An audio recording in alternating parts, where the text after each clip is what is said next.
Polypede Works here, coming at you once again with One Piece, chapter 1098, entitled The Birth of Bonnie. So the manuscript this week is a little scribbly because Oda could not finish it. I think this probably is due to exhaustion, but I don't know. I think the chapter looks good regardless. And that's not cope. I actually think it does. You can tell what's going on. But yeah, there is a break next week, obviously, and I think it's well deserved. And I think this is just a minor lapse because of exhaustion. That's honestly what I think. But I don't really know. I don't know. But I don't think it's anything too much to worry about.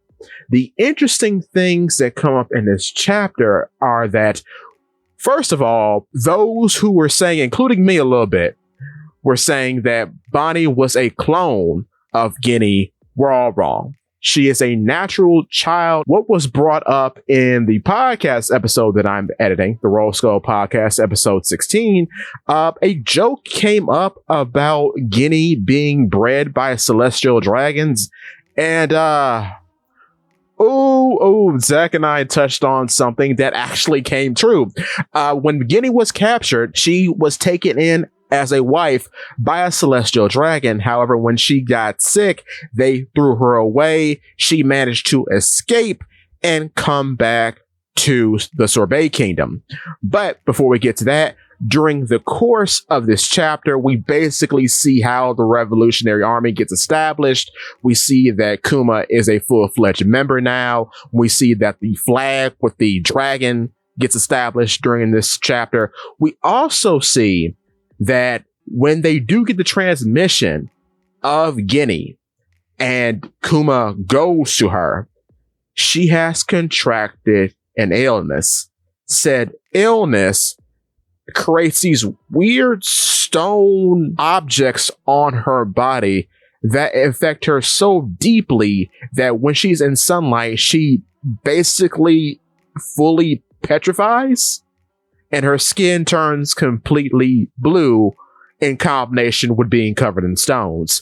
So that's really weird. Immediately when I read this, I thought about the amber lead poisoning that Law and his entire family contracted during his backstory. And we actually get a call back to that in this chapter. But yes, Guinea has given birth to Bonnie. So yes, Guinea is the biological mother of Bonnie. Now, I want to take you back to Shabandi Archipelago. It was Bonnie intervening with Zoro that introduced us to the concept of celestial dragons. So it's very interesting here that in an arc that's kind of like Water 7 / like Shabandi Archipelago with like sprinkles of Thriller Bark, that we have this sort of thing come up again with Bonnie. How, well, Saturn touching down, celestial dragon lore being further established with Figurlin Garland, then Figurlin Garland as a younger man, and then with the whole reveal of Lily, etc., etc. So it's very appropriate that Bonnie is such a prominent figure in the entirety of this arc because of how involved she was with introducing us to the concept of celestial dragons. And I don't think this makes her a celestial dragon. She's just kind of like, I don't know what to call her, honestly, because if Guinea was a slave, I don't know what kind of status slave children are given if celestial dragons choose to fool around with them. Also, you know what's kind of dark? And she may not know this, but what if Charlos, the weird fat guy that is the first celestial dragon we see, what if that was her half brother and his dad is actually her biological father? Wouldn't that be wild? Because people have said before that Jean Bart is introduced in a very similar fashion, in where we see KUMA way forward in Mary Joas, because that happens afterward. It's also very interesting that, if I recall, Charlos's father is the one writing KUMA. So that's even darker if the man who essentially took his bride to be away and defiled her is now using KUMA as a horse. You ever think about that? The implications of that are awful. They're just awful.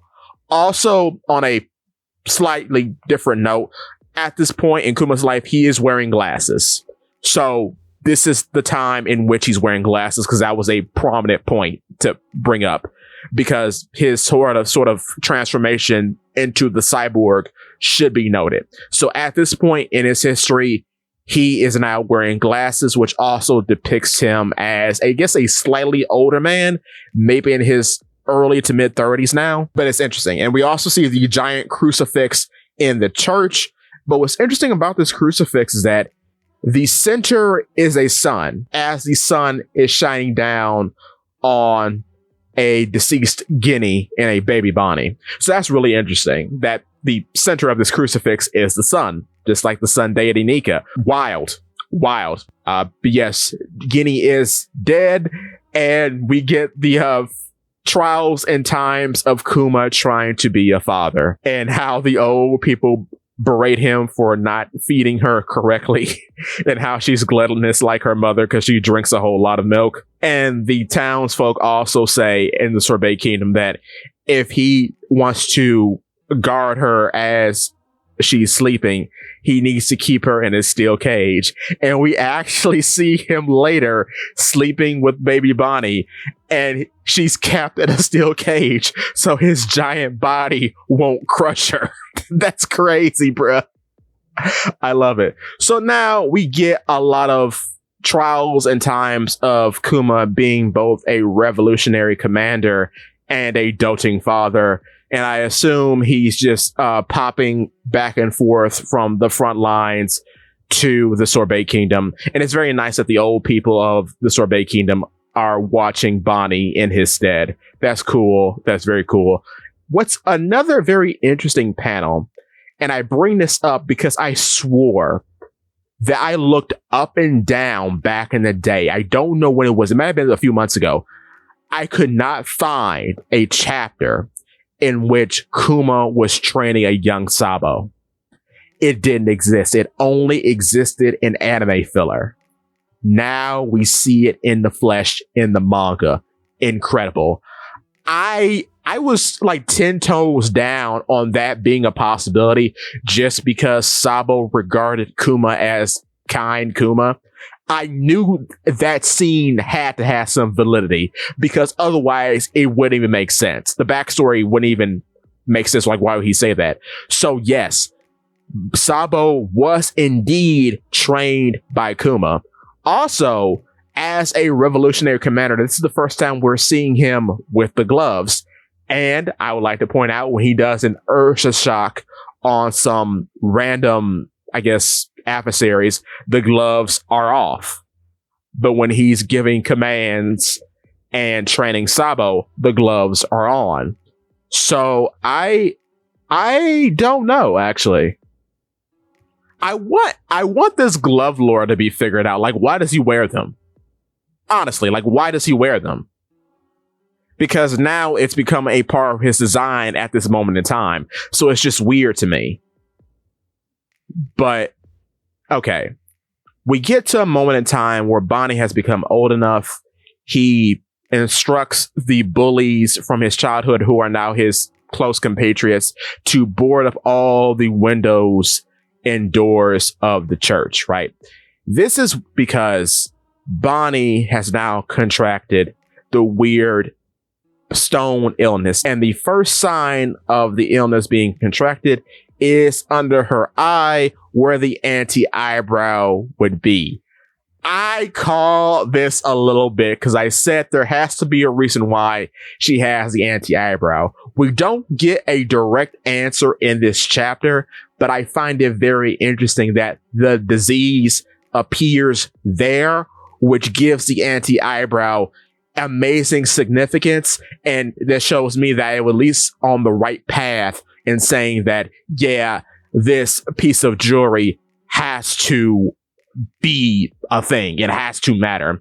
And on the topic of jewelry, the reason why she's called Jewelry Bonnie, presumably now, is because Kuma would compliment Bonnie on her little stone after children make fun of her for it, which boosts her confidence.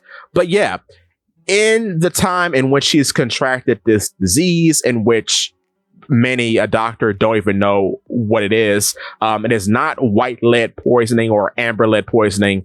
A doctor tells us that information. But yes, in this time, KUMA quits the Revolutionary Army. Now, I wonder, does he rejoin at some point? Because it's interesting now. Ivankov has his tattoo. Dragon has his tattoo. KUMA has not been changed. So I don't know where the time is now for these characters, because I'm wondering now, after this, does he like become the Tyrant King? Because we found out later that Bikior is back and he's reigning havoc on the Sorbet Kingdom and is instilling the same sort of rhetoric that he was when he was previously king, in which he was splitting the country down the middle. And if you weren't in the Sorbet Kingdom proper, if you were on the south side of the island, tough luck, you are now disassociated with the whole of the kingdom. But I'm wondering now if he fights Bikior, and I'm wondering if Bikior has a devil fruit. He might have a devil fruit, because it doesn't make sense for him to come back and he doesn't.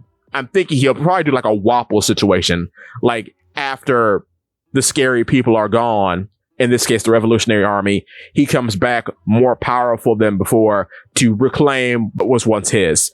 So that's what I think is going to happen there. But it's super interesting that KUMA quits the Revolutionary Army here, and Dragon tells him, we'll give you all the greatest doctors in the world to find out what's wrong with your daughter. Flashing back to Bonnie, who is now 5 years old, we see her assuming the personality that she has in the story proper. She's wearing the same outfit that Koala wears when Fisher Tiger and the boys find her. So I find that very interesting. But yeah, kids, like I said, are making fun of her because she can't go out in the sun and she has that blue stone on her face. And they equate her to being a vampire. I don't know if that's a part of the official translation or not, but that's a very interesting thing to call her. Because didn't I not say that KUMA kind of acted like Van Helsing when he went to Thriller Bark and confronted Gecko Moria, who looks like a vampire? I just find that interesting that something like that comes up here. And the whole sapphire stone disease that we're dealing with here is very much like not having your shadow on Thriller Bark. It's very similar. It's very, very similar. So it's odd that KUMA's dealing with a sort of issue that was prominent in Thriller Bark. I just find that fascinating. And the kid, to mock her further, holds a crucifix to her face, saying, "Ha, this will destroy you, vampire." And then Bonnie reminds him with a flying kick that they're in a church, so these insults don't even matter, you dumb child. But yeah, this is where we find out that the disease is called the Sapphire Scale disease. And Bonnie has until she's 10 before the disease takes hold of her completely. Now, I'm guessing this was hereditary, but it's weird that Guinea didn't have it when she was a young child. So that's weird to me. I don't know what that's about. Like, why is it accelerated with Bonnie? And where did it come from? That's another thing. When I initially read this, I thought it was like a devil fruit effect, but that doesn't seem to be the case. So I'm wondering, where does this disease actually come from? Like, how does it appear in an individual, and how is it so prominent that it actually affects the afflicted's offspring? It's very strange. But yeah, she has till she's 10. And this is also where you get another thing that I completely forgot to mention.